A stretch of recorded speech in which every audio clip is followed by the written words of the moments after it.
Hey guys, this is Camille Tiako, and in today's video we are going to be talking about what is the educational system for international undergraduate students in China.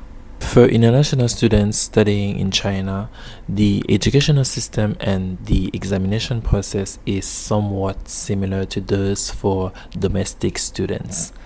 But there are specific considerations and adaptations you need to consider. Number one is going to be admission requirements. In order for international undergraduate students to be accepted in Chinese universities, they must graduate from high school, which is the equivalence of Chinese Gaokao. Chinese Gaokao is the entrance exam that Chinese people take for them to go in university. So they must pass the Chinese Gaokao. If you have good grades, you are mostly likely to be accepted from universities in big cities here in China, which is great. Number two, program structure. International undergraduate programs typically follow the same structures with Chinese programs. Usually 3 years of studying the theory of your major, and the fourth year is usually for your internship and your research according to your major. I know for architecture you need to study 5 years for you to graduate, and also medicine is also more than 4 years. I don't know how many years, but it's definitely more than 4 years. It's not 4 years, maybe 7 years for you to graduate for a bachelor degree. I don't know, I'm not sure about that, but I know for sure for architecture is 5 years. However, if you don't pass all of your courses on time, you are going to retake all of those courses you didn't pass. That way you are going to have so many things to do, because you're gonna have to retake your courses, and you're also going to do your research to prepare for your thesis and everything. So I suggest you to just make sure that you pass all of your courses on time, so that on your fourth year you're going to have more free time for you to prepare well for your thesis by doing your internship or doing your research. Number three, curriculum. International students have two options. They can choose to learn their major in English or in Chinese. If you want to learn your major in English in China and you are coming from a non-English speaking country, in that case, most universities are most likely to ask for your TOEFL certificate or your IELTS certificate to make sure that you are able to learn in English here in China.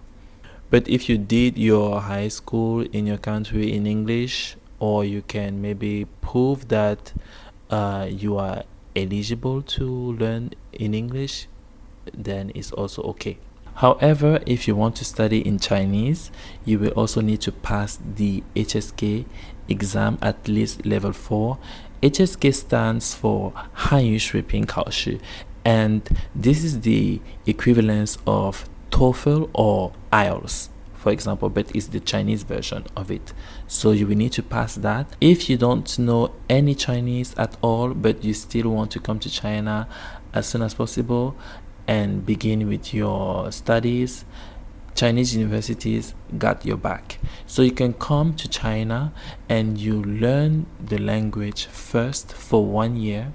After learning the language for 1 year, you are going to take the Chinese exam, and when you pass the Chinese exam, you can now begin to learn your major in Chinese with Chinese students. I think that if you can come to China and you learn Chinese in China, it's going to be better for you, because here in China you're going to have the Chinese environment, and you will be with Chinese people.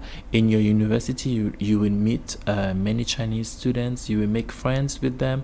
They will take you out. You can try to practice your Chinese with them, because most of them, they don't speak English, or they speak little English, so they will want to make foreign friends with you. You can improve your Chinese with them, and so on and so on. Number 4 is going to be teaching methods.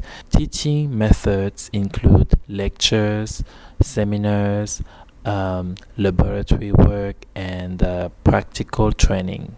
Now let's talk about the semester examination process for international students in China. International students in China follow the same academic year with Chinese students, usually with 2 semesters per year.